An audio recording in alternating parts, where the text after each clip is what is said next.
안녕하십니까, 소막 50일입니다. 오늘 보자마자 리뷰를 하려고 합니다. 오늘 다룰 영화는 조금 이제 다른 형태의 영화예요.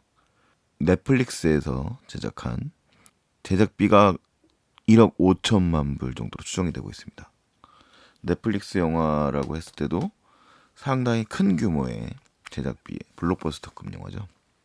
바로 이제 마이클 베이 감독, 라이언 레이놀즈 주연의 식스 언더그라운드, 넷플릭스에서 공개한 지 얼마 안 됐는데요.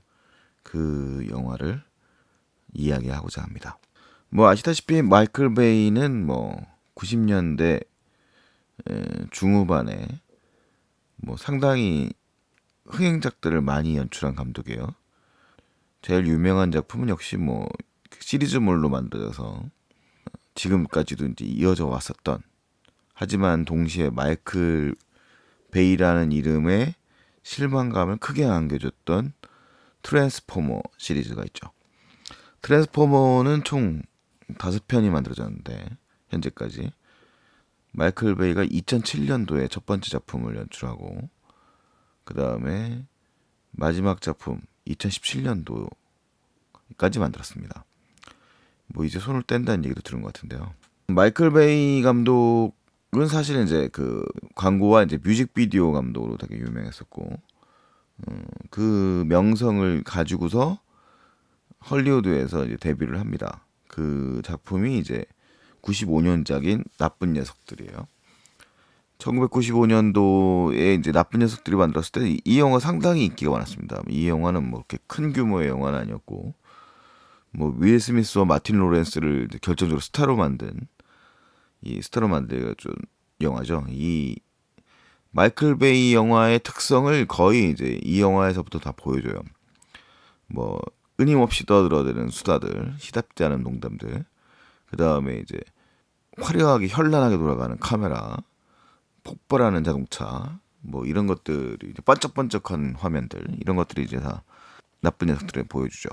근데 처음에는 굉장히 매력적이었고요. 그 다음에 이제 96년도에 더 락이라고 하는 아주 액션 영화의 걸작으로 꼽는, 많은 팬들이 이제 마이클 베이의 영화 중에서도 최고로 꼽는 영화가 이제 더 락이죠. 그 다음에 이제 98년부터 아마겟돈, 이 작품도 뭐 약간 평이 갈리지만 그래도 뭐 당시까지는 마이클이 괜찮았어요. 근데 이분이 이제 되게 미국적인 감상주의를 확실히 보여준 게 이제 2001년작 진주만입니다. 그 다음에 2003년도에도 상당히 좀 전편에 비해서 좀 그 장황스러워져 버린 나쁜 녀석도 2를 이제 공개하고요. 2005년작으로 이제 그 복제인간 문제를 액션 스릴로 다룬 더 아일랜드. 이 영화도 뭐 팬들은 되게 좋아하고 지금도 이제 그 많은 사람들이 액션 영화를 좋아하는 영화인데 평은 좀 뭐 그랬어요. 그 다음에 이제 2007년도에 트랜스포머는 1편만큼은 뭐 상당히 괜찮은 비주얼로, 롯데 소박한 또 개그감 같은 게 있는 그런 영화였습니다. 근데 이게 이 시리즈는 2009년도에 나온 2편, 2011년도에 나온 3편, 이렇게 나가면서 영화가 되게 산만스러워지죠. 막 되게 장황해지고, 그래서 마이클 베이가 이제 은근히 많은 비난을 받게 됩니다.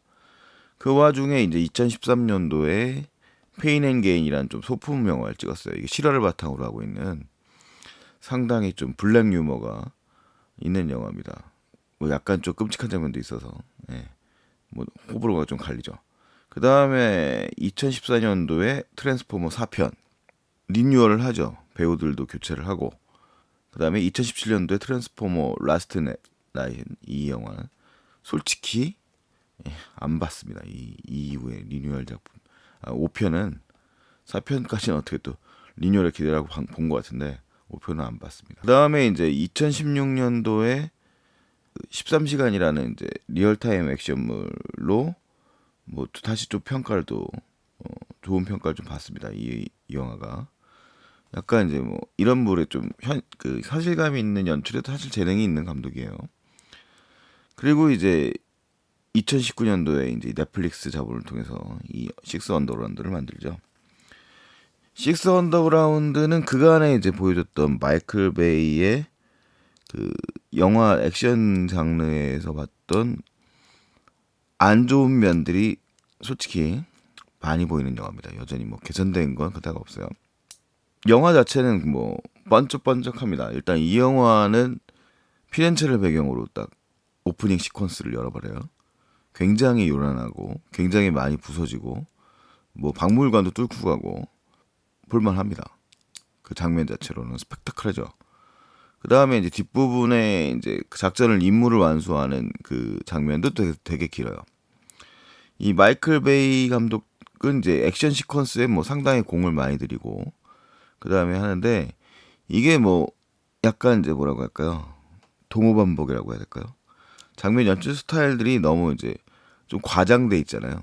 그 묵직한 느낌이라기보다는 뭔가 이건 영화다. 이거는 뭐 어차피 영화인데 뭐 그런 느낌이 지금은 느껴지거든요. 그러니까 어떻게 보면은 마이클 베이 스스로 좀 올드한 스타일이라는 거죠. 이게 마이클 베이가 누구나 연출했다는 걸 아는데 뭐 그런데 이 영화는 근데 소재 자체가 식스 언더그라운드라는 게 이제 그 지하에 숨어 있는 이제 본인들은 죽은 걸로 되어 있는 사람들의 일종의 뭐 비밀 조직 같은 거예요. 뭐 라이언 레이놀즈가 연기한 원이 상당히 뭐 IT로 돈을 많이 번 일종의 백만장자, 백만장자가 아니죠. 억만장자죠. 억만장자고 나머지 사람들도 뭐 여러 가지 이유로 이 원이 라이언 레이즈가 연기하는 원이 이제 모셔온 인물들입니다. 모셔왔다고 해야 되나요? 데려왔다, 스카우트했다고 해야 되겠죠. 그런 인물이에요. 그래서 이 6명의 팀원이 그 전체적인 줄거리는 가상 국가죠. 투르키스탄. 뭐 이게 투르크메니스탄을 연상시키는데 투르크메니스탄은 아니고 투르크스탄의 독재자를 몰아내고 새로운 민주주의를 구현할 수 있는 지도자를 옹립하기 위해서 노력한다는 얘기인데요. 전형적인 미국적 사고방식이죠. 자신들이 뭔가 이제 투여를 해서 불쌍한 저 사람들을 구해내겠다. 그런 거죠. 예, 뭐 근데 뭐 그런 식으로 실제 현실에서 문제가 개선되는 경우는 별로 없어요. 미국이 뭐 개입해서 독재를 몰아낸다고 해가지고 문제 자체가 해결되는 것 같지는 않고요. 더욱 복잡한 양상을 띠게 되죠. 하여튼 뭐 영화는 그게 중요한 건 아니니까 이 영화는 어디까지나 액션 영화인데요. 주제 자체가 너무 현실적인 주제를 다루고 있다는 거예요.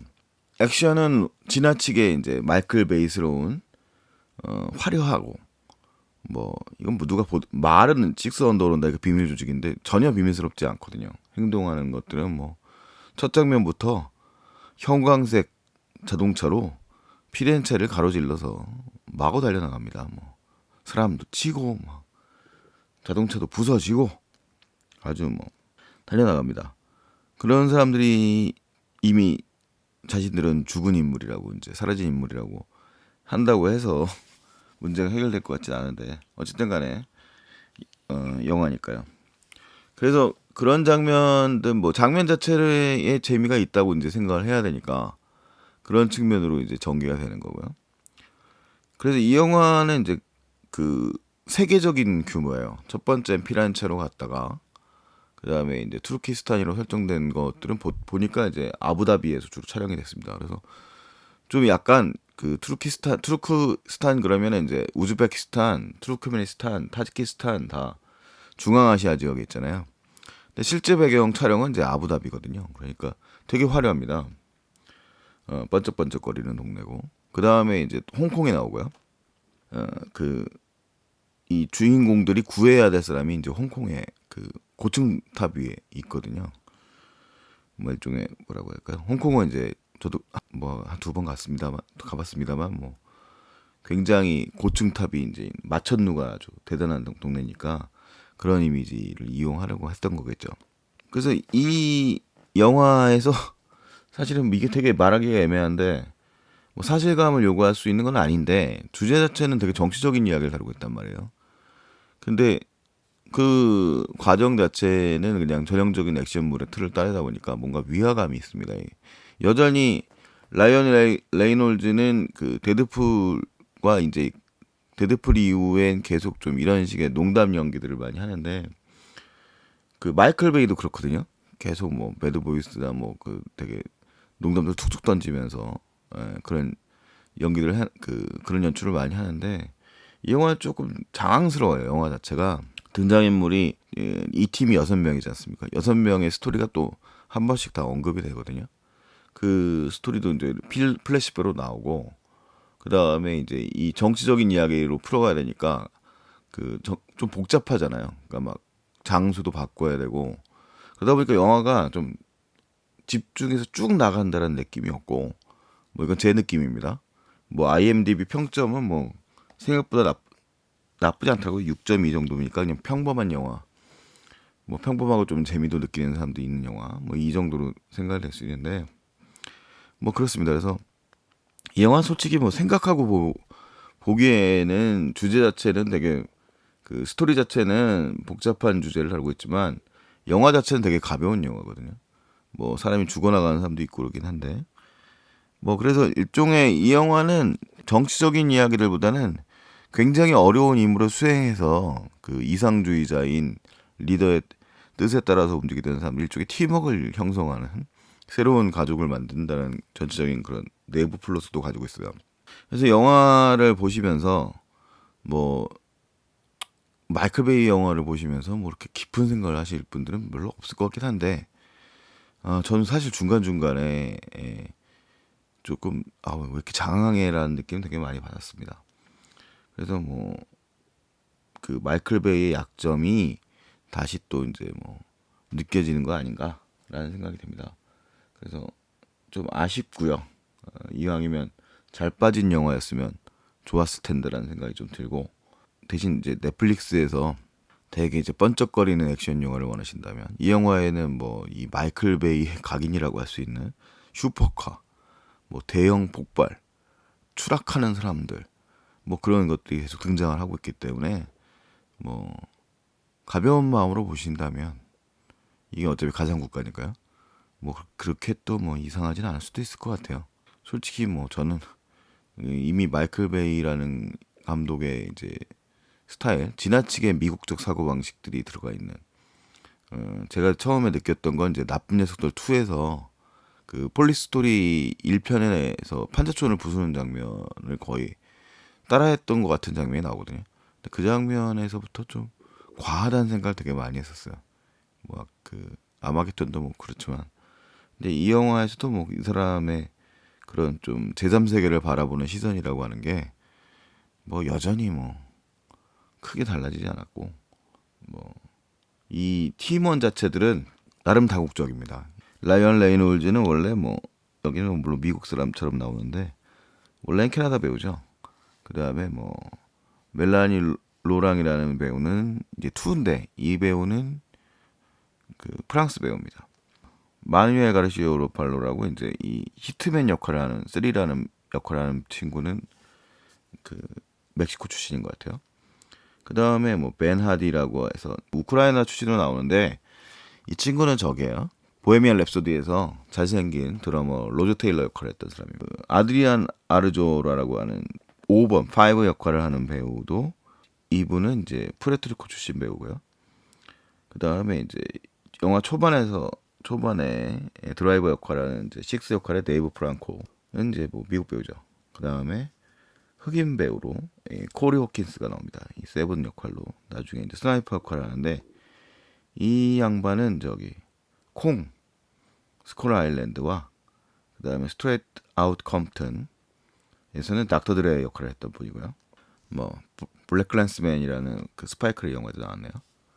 뭐 그렇습니다. 그래서 이 배우진도 좀 다양한데 실제로 뭐 그런 다국적성이 뚜렷하다기보다는 뭐 미국적 시선이 여전히 좀 많이 느껴지는 영화가 아닌가라는 생각입니다. 그래서 뭐 사실은